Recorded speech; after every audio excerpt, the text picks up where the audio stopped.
Sublimely subtle was their manipulation, if you can even call it that.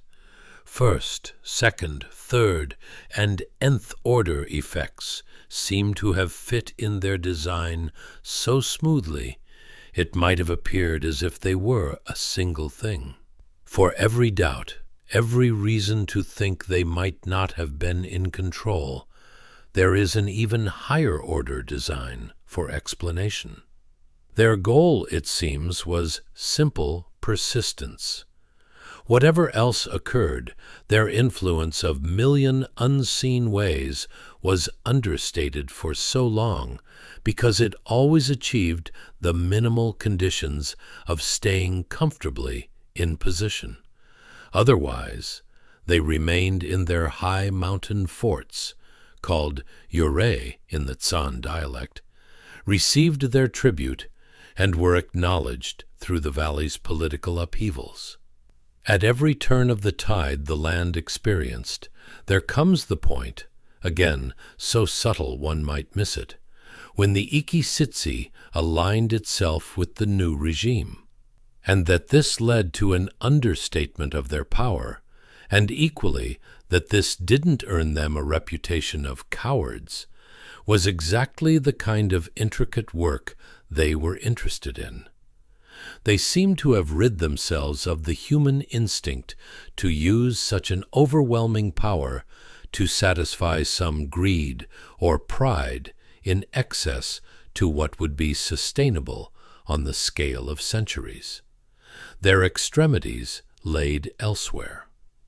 But with all that said, I would not be writing these words if not for the even more perplexing fact that, for as well as their works succeeded for a millennia, their streak of calculated luck abruptly ends in the 1751st year AY.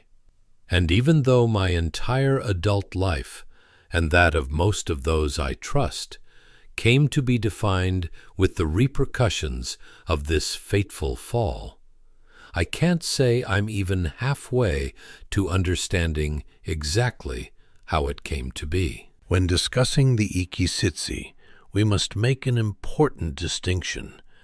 As with everything, no category is absent from gradient subcategories.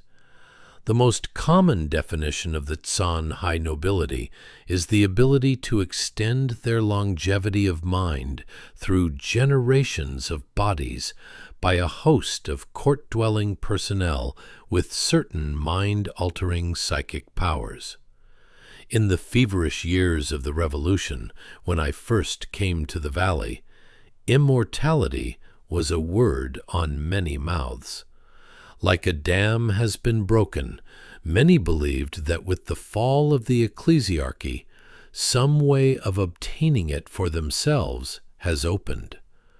But while many were searching, nobody we know of succeeded in finding a way to reaching it. Indeed, all species of violence were committed on captured psychics by fools who, following all kinds of wild rumors, attempted to seize their blessing by force, all to no avail. During the following reaction, I witnessed a man hung in a suspended cage above the marketplace of Inets, with a sign detailing his crimes, among them the rape of a psychic that apparently cursed him in return with a feebleness of mind, though it was hard to tell what was the result of his curse and that of his subsequent torture. The sign then stated something to the effect of, "Such is the fate of all who defy natural law." That is to say, the reaction made good use of the old belief that the ability to enjoy these blessings is the biological privilege of the few high Tsan lineages. The Halor inquiry of the last decades had confirmed with reasonable certainty that this is not true. But such an inquiry also humbles one enough to appreciate the value of such lies. As I am writing these lines, the political settlement of the valley is still a source of plenty a headache, however much it's solidified since the revolution. The rumors that probably sparked those revolutionary misdeeds were, in object, no different than the rumors the lower classes spin of any aristocracy in times of trouble. They rise to the surface with the ease of some natural law. Tales of sexual debauchery, incest, or infidelity spawn off envious tongues, it seems, like fungi after a heavy rain. The notion that the ritual of longevity has some kind of sexual nature is too enticing to the human mind to ever rid ourselves from. Even some otherwise respectable men, like General Tarkian of the Imperial Occupation Force, I heard it myself, bought into these notions with great confidence not long into our mission. And we, who perhaps more than any other group of people in history dedicated ourselves to truth with a capital T, we would like to wield it as our weapon. I have also believed that, in my youth, now looking back, I sometimes snicker at the assurance I felt with the 10th of what I now know.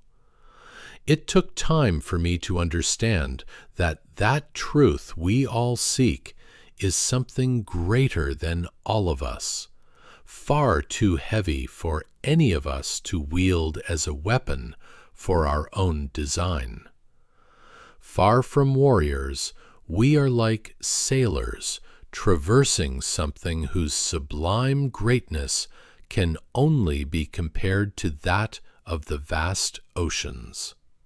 While the ripples and tides pull this and that way, there is an unsurmountable volume stretching underneath us, into which no sunlight can reach, and nobody of sound mind can dream of grasping it in his hand.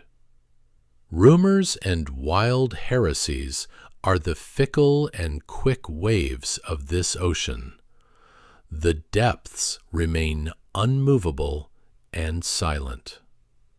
All that is to say, it is waves against waves, fire with fire, rumors against rumors, or, as esteemed rumors eventually earn to be called, laws and creeds that shake, tilt, and every now and then capsize the ship of great millions. And I see no cowardice in advising my disciples to take heed of this distinction. Our creed at Halor is not corrupted by recognizing the modus operandi of others. I apologize, dear reader, for straying somewhat from my intended object of observation. I do intend to include this paragraph still, because wading into this topic without the needed humility is a folly of great consequence. Perhaps in no other discipline have I felt the ocean below me so deep, I doubted there indeed is a bottom of it. More than ever, I still do, and I worry to trust anyone convinced otherwise. But to pick up the thread of my discussion with as much confidence as I can muster, the Ikisitsi did not fall in the strict sense of the word. Of the approximately 90 families in the Tsan Valley that employed a psychic servant host in 1750, about 50 still persists under the new order. The last Ikisitsi were deposed by the Tsan Federation in 1875. But that number belies the fact that of the families that fell, included a group of about a dozen families whose power was in a league of their own. I won't bore the reader with the long and opaque list of ranks and titles that governed the Tsan nobility, but there were certainly great differences between the use of psychics between these houses. The ritual of longevity is, with little exception, seems to be a kind of bedrock, a function of first resort that almost all families share. It is not hard to understand why, and in many cases that is where the story ends. Despite all rumors to the contrary, what goes on in most of these isolated mountain castles is no different than the life of aristocrats elsewhere who employ an elaborate army of maids and butlers to ease their life. Admittedly, the exact nature of this ritual is still opaque, but we are now able to make some educated estimations to say that it is the constant presence of these psychics with generations of humans that somehow weaves father and son together in these families. One important lesson that is starting to emerge from our research is that a group of mind-altering produce something of an inevitable, unavoidable mental paradigm that even the human who supposedly leads them can't help but become a part of. And while for the remaining Ikisitsi, that paradigm is simply the persistence of some kind of collective family wisdom or mental continuity, the lesson becomes much more acute when we look at the fallen Ikisitsi at the very top, who employed, but again that word employed ascribes a level of control that I don't think they warranted, their psychics to pursue other means. I don't think the why is a great mystery. No doubt my reader already wondered about all sorts of ways they might employ mind-altering powers, and it seems unlikely that longevity of family wisdom is all they could be capable of. Indeed, they are not. However, when imagining these applications compared to how they turned out in reality, one must be reminded of the point stated before. One cannot wield the desired psychic function by proxy of servants while himself staying clear of its effects.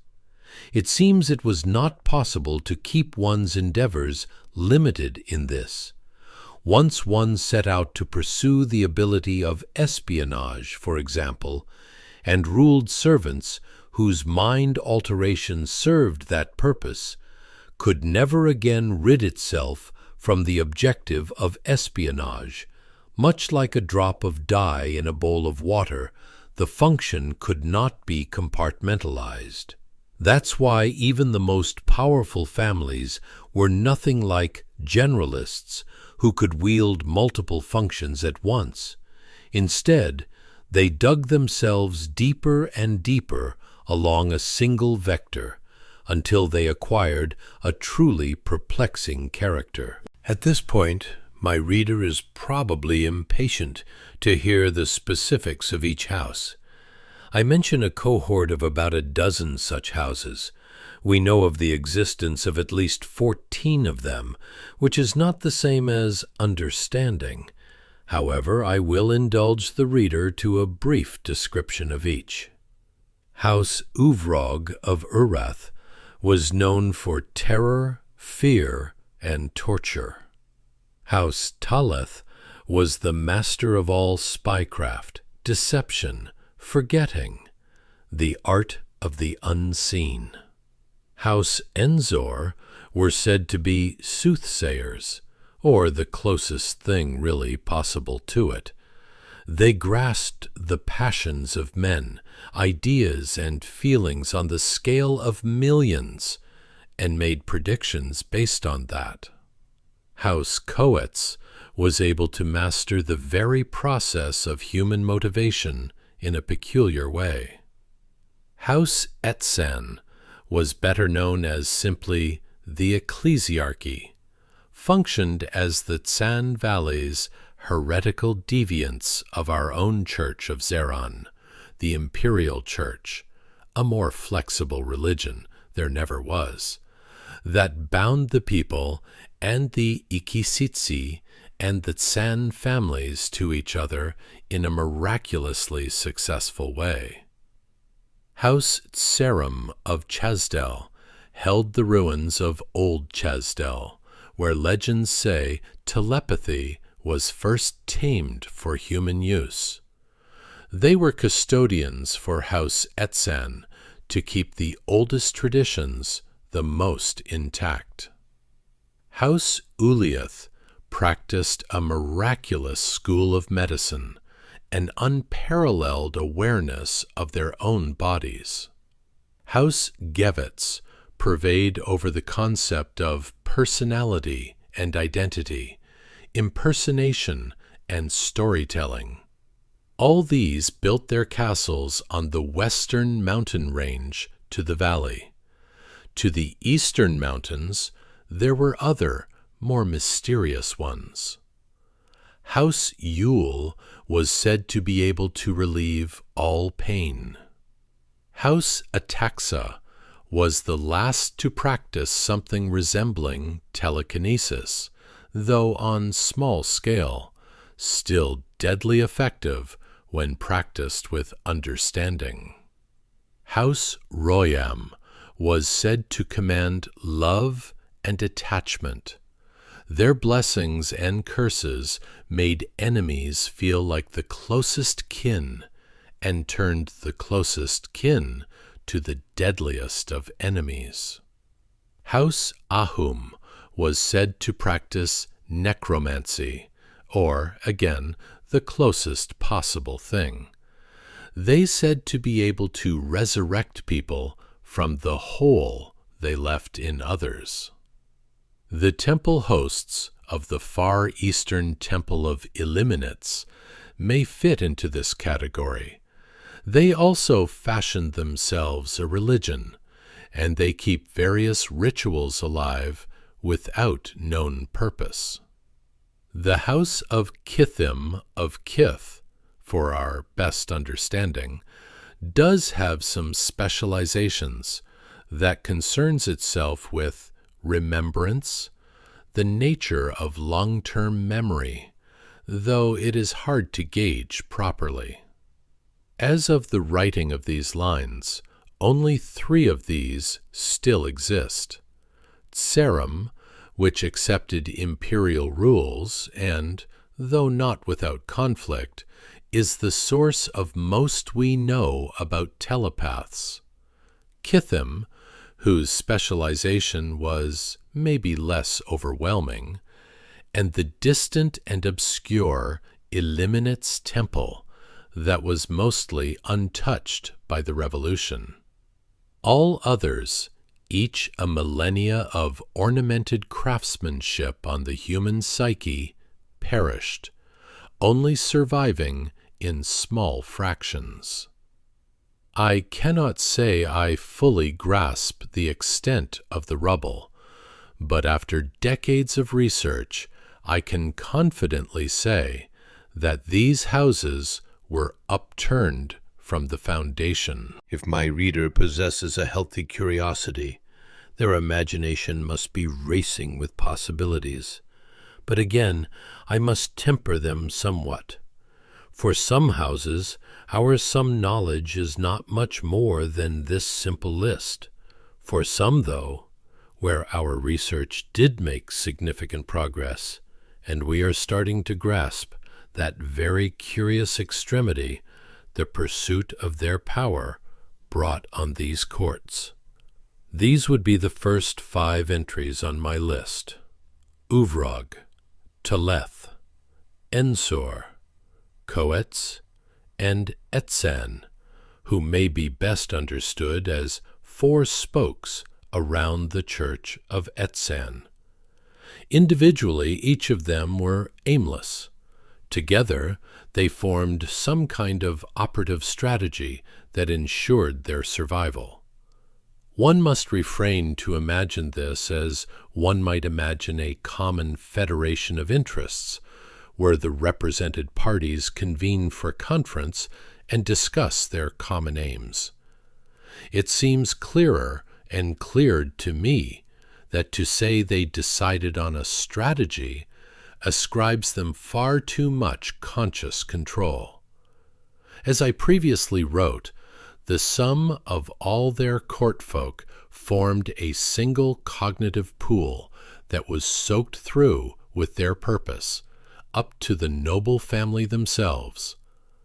When I say they were spokes and an axle, one has to imagine, however difficult, that it was the interplay of these 5 pools in gestalt, with many smaller ones too, that made them all function in concert, not the agreement of their individual leaders. It probably functioned better than any single human mind, and ultimately that's all the individual ikisitsi were. Despite all the rumors, we can confirm they themselves were not psychic, could come up with. But this also meant that at the very end, they were powerless to stop it all heading towards collapse. To enter these mountain palaces must have felt like entering a sort of very special asylum, the function of the place bearing down on one. Urath, the seat of House Uvrog, was spoken of with dread in all descriptions, as a place of unimaginable torture, a chasm of terror that consumes unfortunate victims never to emerge again. That was the fate of the notorious Yellownese political adventurer Riaxes, 1631 to 1673, who got a bit too friendly with Tsan ultra-libertines. It loomed large in the way that leaving them alone seemed little price to pay for them leaving you alone.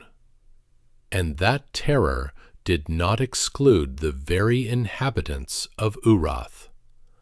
By all indication, for every person involved in that proverbial psychic pool, terror was the order of the day, every day. Terror from what? It didn't really matter. The irony is, for all the tales of the most horrible torture, it doesn't really matter if any of that actually happened. Perhaps none of it did. The terror the House of Uvrog wielded was self-serving and inherent, not produced by something specific. Now, some of my readers might wonder, why did such a terror that pitted the inhabitants of Urath against themselves did not explode outwards or tear themselves apart? That is indeed curious, and I won't pretend to know the exact reason. But I have to note that the overall pattern seems to be that expansion of psychic power in the ikisitsi almost always resulted in inward-facing behavior. Is that an inherent law, or some sort of selection bias? We can only speculate. Urath appears to be a kind of pressurized tank that in its construction achieves stability despite the forces it bears. It does sometimes let out a puff of smoke, but only in a controlled fashion. If we now look at House Taleth, we see a similar image in different colors. Masters of knowledge and forgetting. One must second-guess everything we know about them. But that was also true for themselves. Nobody in House Taleth set their gaze on the grand sum of their spycraft. Their lives were just as much a riddle to themselves as it was to the world. They made each other and themselves forget. They lived in a riddle built against themselves. They were an opaque labyrinth of deception, top to bottom.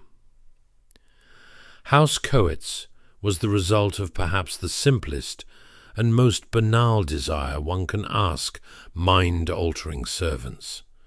That is, to make one happy and content. By reaching this ability, House Coates unmoored itself from reality. What brought them joy or sadness was arbitrary, so nothing was really more worth doing than anything else. While one might expect the wish to be happy a common one might also imagine how it brought many who attempted something similar to ruin, until they forget to even eat and die without realizing it.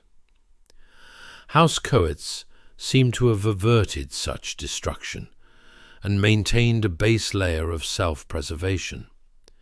But they still developed perhaps the most incomprehensible behaviors that usually doesn't accomplish anything.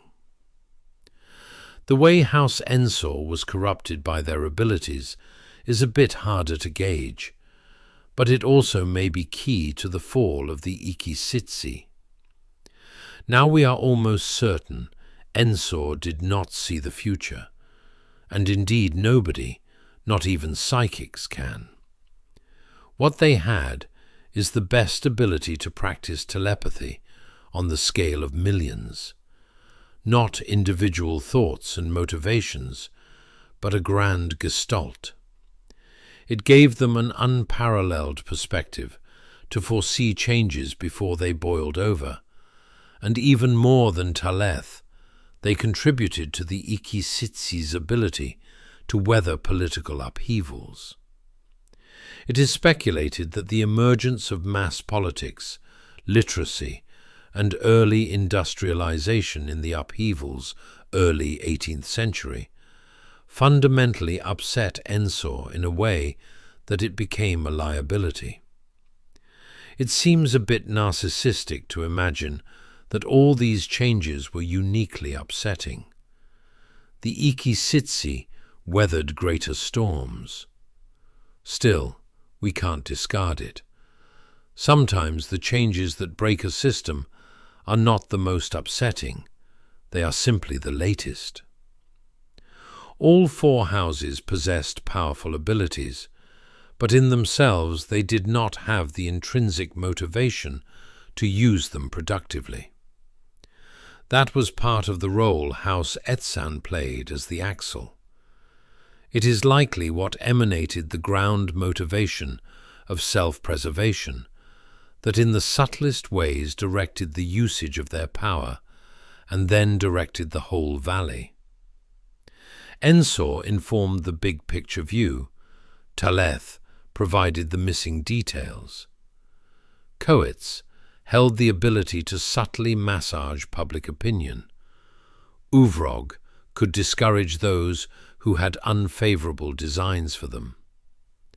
It is a beautiful image in its symmetry, but one must not forget the utter absurdity underlying it. Looking at that, the question is not how they fell, but what kept them together. Reconciling both, the question is, exactly why in 1751?